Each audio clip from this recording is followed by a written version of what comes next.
When you came to the US, did you already know English or did you learn English here? So depend on how you define English. So grammar, reading, yes, we teach those things from junior high.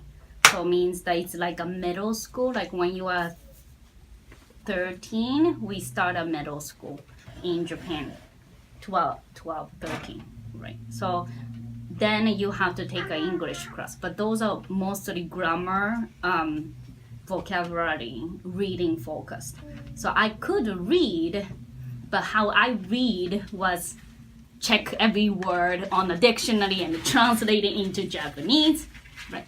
So when I first came to US, no, I did not know how to speak because that wasn't the lesson that I got.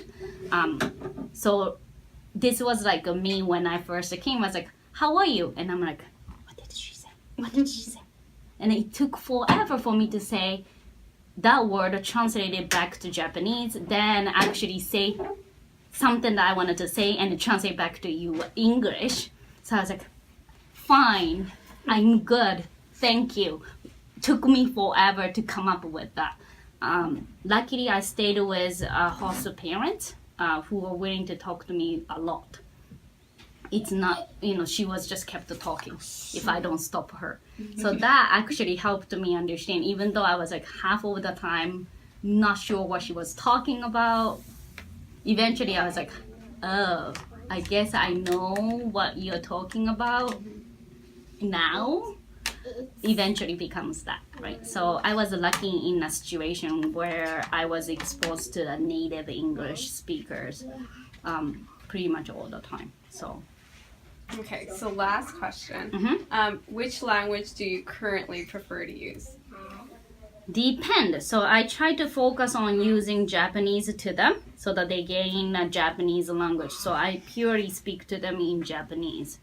To my husband, because he's not a Japanese speaker, we speak to each other in English. So majority of my days are spent in English because I teach in English. I communicate with people here in English.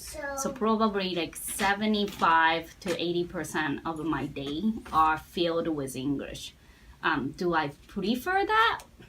Probably I do. The only indication that I could actually say is that I started to talk to myself, like remind myself what to do in English, right? So list of the things that I have to do are in English. It's no longer written in Japanese. It's really hard for me to write stuff in Japanese anymore. So for me, yes, I think, and then I talk apparently to myself in a dream while I'm sleeping in English too. Okay. So my husband kept telling me that I said something in English while I was sleeping. So I assume my preference now is shifted completely to, not completely, but majority of the time to English, except to them. Okay. Yeah. Okay, thank you.